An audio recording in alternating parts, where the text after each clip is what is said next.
Hello my dear friends, and welcome back to another episode of the Gear Garage. Today we're not in the garage because it's kind of cold, so I'm bringing you here to the table where we're going to take a look at the Harley Benton MM-85 SB. Now to keep it simple, this is Harley Benton's 5-string Stingray clone. Stingray, of course, from Music Man. And here we got two humbucking pickups. These are actually active pickups, so we'll get into that in a minute. 5-way selector switch, 3-band EQ, master volume. This bridge here is inspired by the Music Man bridge, but it is still slightly different. Now we also got this really nice flame maple top, maple neck, maple fretboard. So the reason I'm making this video is because I want to know more about these electronics. I haven't seen a single video yet on the internet of this specific bass being taken apart, so I want to do this video for you in case you're curious and have the same questions. First thing I'm going to do here is remove these 8 screws around the pickguard. So right here we're going to get the world's first look at the routing underneath the pickguard of the Harley Benton MM-85 SB. So surprisingly, this pickguard isn't that easy to take off because it is underneath the neck. So I think what I'll do is I'll lower this pickup, maybe this pickup, and then see if I can take it off. So underneath here, if you look closely, you can see we got a route here and another route here. So there's one route for each pickup, it's not just a one channel. Then as we come to this side, you can't really see it that well, but it's pretty much the same thing. So pretty much it's just individual routes for each pickup. Not really much to look at. It looks like the finish is the same under the pickguard. So I'm just going to leave that there. And then let's take off this plate here. So after all these screws are removed, I can remove this plate. But fortunately, it isn't coming out too easily, and I don't want to break any wires or damage anything. So I'm just going to leave it at this. These look like very small pots. The camera will focus. These are definitely very small, cheap, affordable pots. One of the ways Harley Benton saves money. The wiring looks to be pretty decent. I mean, it's nothing professional, but to be honest, if nobody ever sees it, what difference does it make? So one thing to note here is that the screws for pickguard and that metal plate on the front are exactly the same. So that's just one of the many ways that Harley Benton is able to keep the price low. Because remember, this bass costs about $250 after shipping and tax. Of course, right now the shipping's a little higher, but normally it should be about that price. Back here you'll see we got 6 neck bolts and they're recessed, but obviously this is a huge block of a heel, so it doesn't really do much.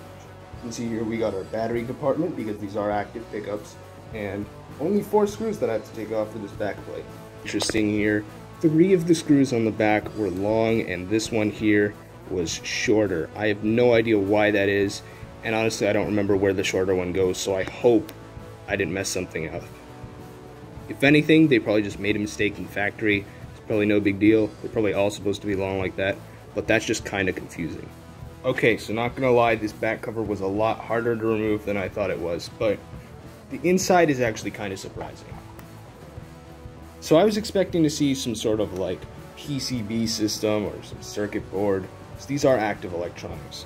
But really, you just got some quick connect cables that are connected in a plastic cube. I don't know exactly what this is. It's just kind of confusing. You can see here the pots aren't like, I don't even know what brand that is. It's just some generic brand. They work. I mean, the bass still sounds good. The switch here, of course, is cheap. It's a 5-way selector switch. This output jack, very interesting, sticks very far into there. You can see in here we got a QC pass sticker. Around the edges, there's some white stuff, of course, buffing compound from when they polished this thing up, because you can see how shiny that is. You can see all my fingerprints on it already, but it's really a nice finish. They did a really great job on this. Only one area where I think they messed up is around these edges. When the cover is on, you can actually see in some parts, some wood. Like right here, it's a little lighter. They didn't really spray that good enough. But what can you say? It's not really noticeable once you put the cover on. So there you go. This jumble of wires is the first ever look inside the Harley Benton MM-85 SB.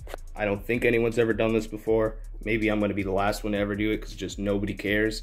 But, you know, I like watching this type of stuff. If you're a fan of the Trogly's Guitar Show, you'll know what I mean. This is pretty much the highlight of every video. Taking it apart, seeing what it's made of, seeing how it works. Now these tuners here, nothing special. They feel smooth, they hold tune perfectly fine. There's absolutely nothing wrong with them. It's the same type of stuff you find on Squire and other import brands. They do the job. There's nothing to complain about. This neck has a satin finish. It's super smooth to the touch, and it actually is kind of shiny because after playing it for a bit, you know, it just glosses up a little bit.